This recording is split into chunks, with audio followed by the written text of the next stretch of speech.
Hej, nu skal vi til at lave yes-øvelsen.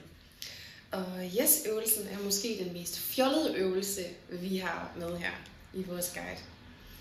Yes-øvelsen er en kombination af en positiv ordlyd, nemlig yes, og en kropsbevægelse, som følger med, som er I got this.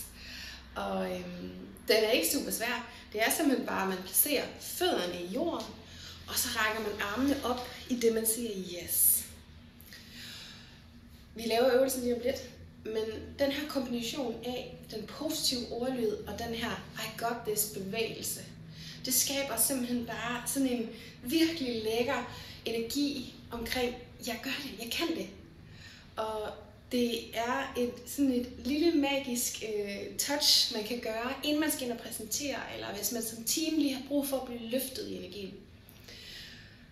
Jeg siger bare, prøv det, uanset om det kan være lidt svært sammen med andre, eller bare alene, når du står derude, lige inden du skal ind og præstere, så prøv det, for det er ret fedt.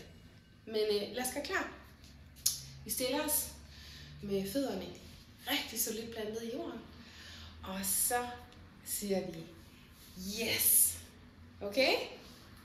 Så yes! Yes! Yes!